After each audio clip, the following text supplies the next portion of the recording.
چترال اپنے حسن اور ثقافت کے لیے مشہور ہے، مگر کچھ عرصے پہلے یہاں طالبان نے بڑا حملہ کیا اور علاقے پر قبضہ کرنے کی کوشش کی۔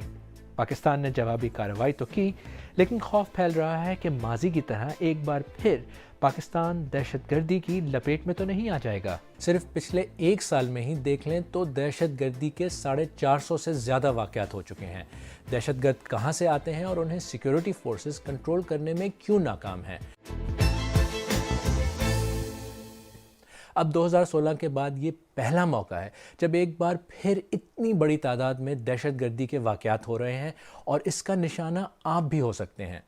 میں ہوں خالد کرامت، اور آج BBC اردو کے پروگرام سحربین میں دیکھیں گے کہ اس بڑھتی دہشت گردی کی آپ جیسے لوگ کیا قیمت چکا رہے ہیں۔ لیکن جو لوگ آپ کی حفاظت کی خاطر دہشت گردی کا مقابلہ کر رہے ہیں، ان کے بارے میں سوچیں۔ سب سے زیادہ ہلاکتیں ان کی ہوئی ہیں۔ اس باپ پر کیا گزرتی ہوگی جسے اپنے بچے کی موت کو بار بار جینا پڑے؟ چترال کے شیر محمد خان کے ساتھ ایسا ہی ہوا ہے۔ کہتے ہیں کہ رات 3 بجے ان کے اوپر اٹیک ہوا ہے، پھر ان کا فائر زیادہ آ گیا۔ زیادہ آنے کے ان کے ساتھیوں نے کہا کہ ابھی فائر آ رہے ہیں، اب وہ باہر مت نکلو۔ انہوں نے کہا کہ نہیں، یہ ہمارا پوسٹن تک پہنچ گیا ہے، یہ ہمارا پوسٹن لینے کے پھر کیا فائدہ ہوگا، ہم نکلیں گے۔ اسی طرح اپنے ساتھیوں کو بتا کے یہ نکلا ہوا ہے، اپنے ساتھیوں چھوڑ کے ہم نے ہتھیار سے فائر دے کے نکلا ہوا ہے، دہشت گردوں کو فائر دے کے۔ بس آگے گیا ہے، ان کو گولی لگ گیا اور زخمی ہوا۔ زخمی ہونے کے بعد کوئی 5 دن اسپتال میں ایڈمٹ تھے، اسپتال سے شہادت نوش ہو گیا۔ شہادت کو تو مانتے ہیں، لیکن ان کی یادیں تو زندہ ہے۔ چترال ان علاقوں میں سے ہے جسے بڑھتی دہشت گردی کی بھاری قیمت چکانا پڑی ہے۔ ہم نے پروگرام میں شروع میں ہی کہا تھا کہ ہم کچھ سوالوں کے جواب ڈھونڈنے کی کوشش کریں گے۔ سب سے پہلے وزیر اعظم کا بیان۔ جیو نیوز کے پروگرام جرگہ میں انٹرویو کے دوران انہوں نے افغانستان میں طالبان حکومت پر الزام لگایا کہ وہ اچھے طریقے سے جانتے ہیں کہ TTP کہاں پر موجود ہے۔ چترال ان علاقوں میں آتا ہے جو افغانستان بارڈر سے بہت زیادہ دور نہیں ہے۔ میں اس وقت چترال سٹی میں موجود ہوں۔ یہاں سے تقریباً 2 گھنٹوں کی مسافت پر کیلاش کی وادی ہے۔ یہ وہی وادی ہے جو پاکستان اور افغانستان کے درمیان ایک غیر محفوظ سرحد پر واقع ہے، اور جہاں آج سے کچھ ہفتے پہلے تحریک طالبان پاکستان کے شدت پسندوں نے ایک بڑا حملہ کیا تھا۔ لیکن یہ صرف چترال کی کہانی نہیں ہے۔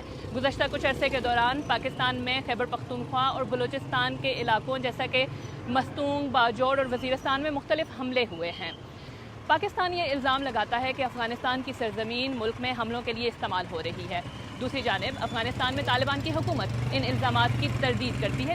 اور اگر نمبرز کو دیکھیں تو ایسا لگ رہا ہے کہ ہم واپس اسی دور کی طرف جا رہے ہیں جب مسلسل دہشت گردی کے واقعات ہو رہے تھے۔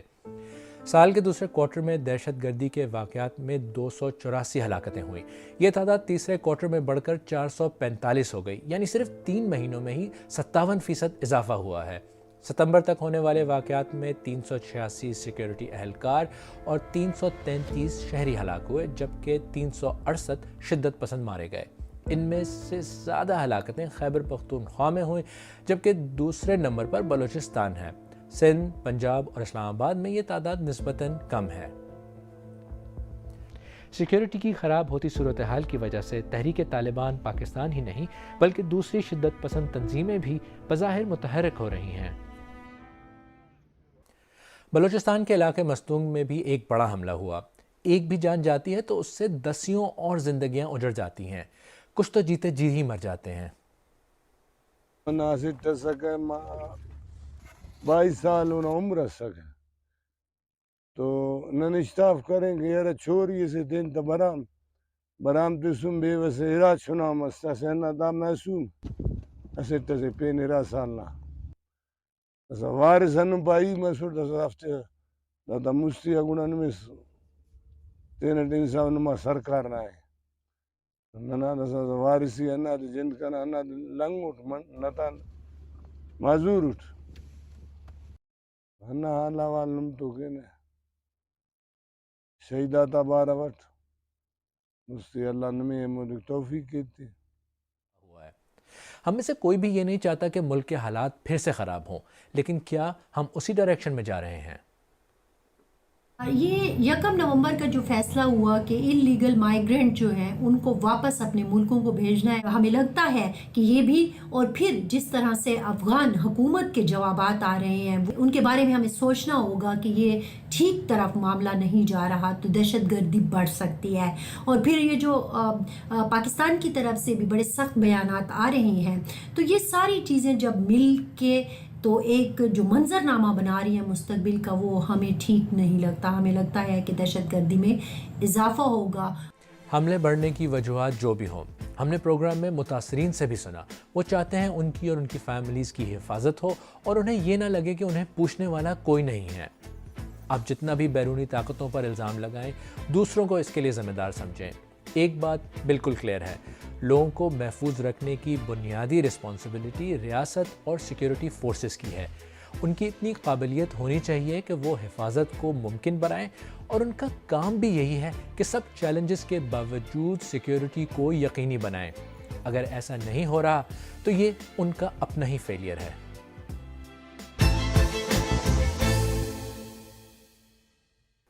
اگر آپ کو ہمارا پروگرام پسند آیا تو ویڈیو کو لائک کریں، ہمارے یوٹیوب چینل کو سبسکرائب کریں اور بیل آئیکن پر کلک کریں، اور اپنی رائے نیچے کامنٹ سیکشن میں ضرور دیں۔ پروگرام کا لنک اپنے دوستوں کے ساتھ فیس بک، واٹس ایپ، ٹویٹر وغیرہ پر بھی شیئر کریں، اور سیربین کی پرانی قسطیں دیکھنے کے لیے یہاں پر کلک کریں۔